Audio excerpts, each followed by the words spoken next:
month, so maybe I'm through the weather front. Hopefully the winds will die down a little bit. Anyway, on my way down to Mukilteo. So today we're going to talk a little bit about bankruptcy. So I do a fair bit of bankruptcy cases, and people are getting on my calendar all the time to chat, share with me their situations, and give my advice. So I'm happy to do the same for you.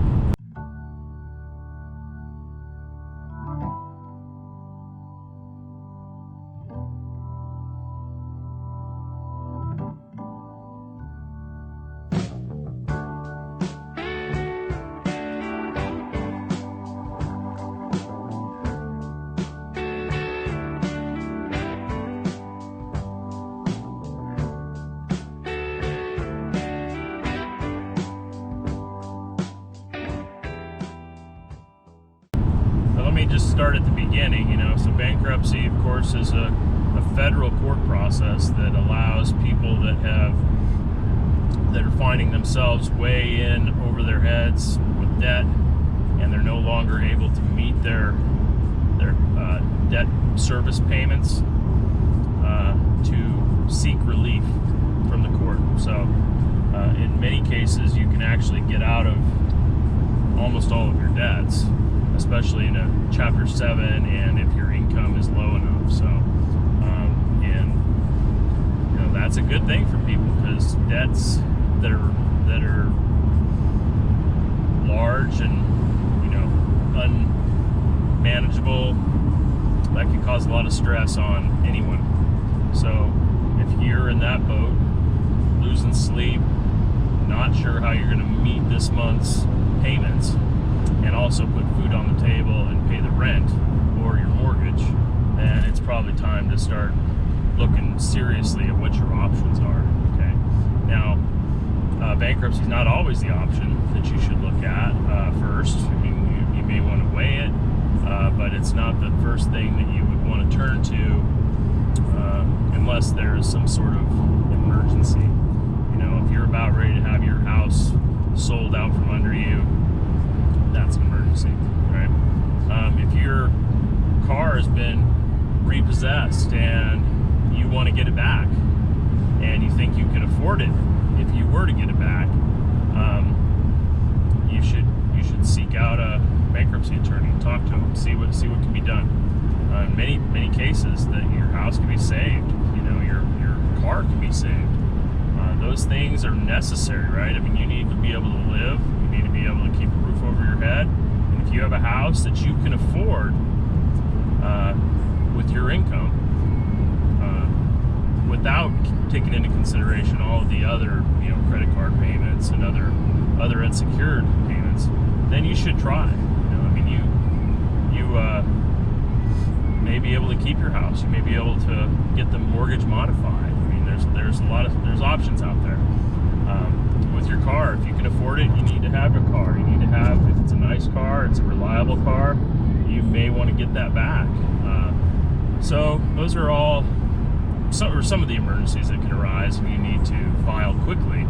But if you have time, then you should weigh your options, and so bankruptcy may be just one of those, and it should probably be one of those options that you look at somewhere near the middle or end of the process, because if you find another easier way to go, then that, by all means, that's the way you should go, probably. I mean, no one wants to file for bankruptcy,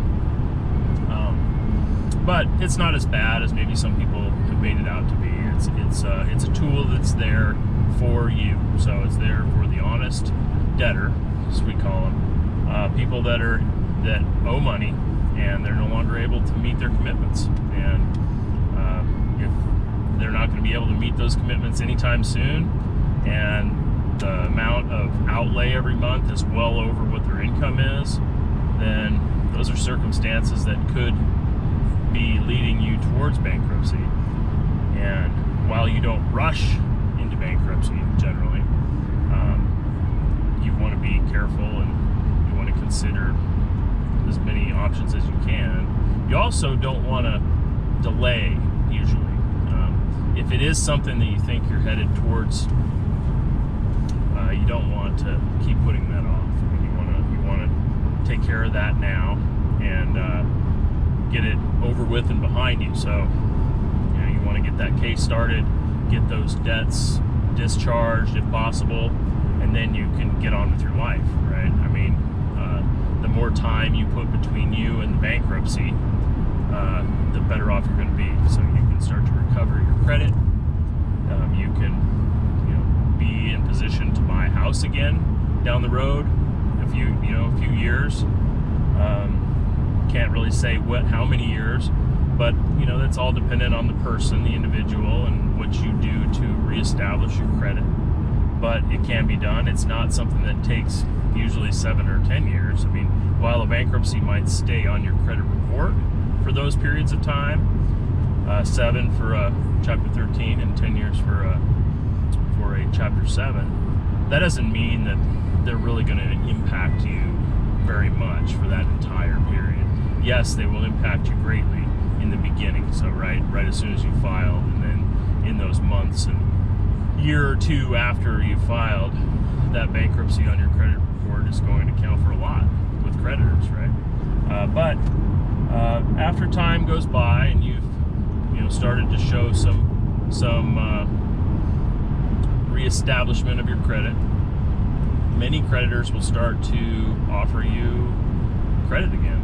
And of course, you'll want to do that sparingly, and you'll want to do that wisely, and not get back in over your head. But I mean, people do need to have a house. It's nice to be able to own a house and build up a nest egg that's inside the equity of your house. So when you can afford to get into a house, if you don't already have one, then that's usually a good thing for people. So you'll be able to do that after bankruptcy. So I just mentioned Chapter 13, Chapter 7. Those are the two main consumer bankruptcy chapters of the Bankruptcy Code. So Chapter 7 is the most commonly used. That one is known as Fresh Start Bankruptcy. So this is the one where you have to have low enough income, and you have to meet a couple other criteria. But you don't want to have a lot of assets, a whole bunch of, pile of money in the bank, or big investment accounts, or too much equity in maybe your house or your cars. Those kinds of things can sometimes be difficult to protect in Chapter 7. But as long as you don't have a lot of assets, Chapter 7 will do the trick for most people. We look at your income, and then we look at your assets, and check to see if you've ever filed bankruptcy before. Look at your taxes and see what your income's been over the last few years, and whether you've been filing your taxes and whether you're caught up on paying your taxes. We'll talk a little bit about student loans, if you have any of those kinds of things. And then if you meet all those criteria, then we will file a case for you. So you may want to get in contact with us and chat with us about it. Again, I'm Mark Nusz from Westward Law, and the phone number, if you'd like to call, is 360-364-5030. Okay, and we'll get you fixed right up, get you into a initial consultation with me, and we'll talk about all the ins and outs and pros and cons. We'll talk about Chapter 7 and possibly Chapter 13. Chapter 13 is for folks that do have decent income. They have more income than what would qualify them for a Chapter 7. Usually, Chapter 13 can be used for others with lower income at times. But what the main characteristic, I think, of Chapter 13 is that it's for people that can't afford all of their payments, but they can afford some of their payments. So if you look every month at your balance sheet, right, and you're like, what bills can I pay this month? And if you can't pay them all, if you you can't pay all of your minimum payments, you know, that are coming due, as well as put food on the table and pay your phone bill and your rent on time, you know, put gas in the car, all those kinds of things. If you can't do all those things, then, but you could pay some bills, right? I mean, you can pay some bills, but you just can't pay them all.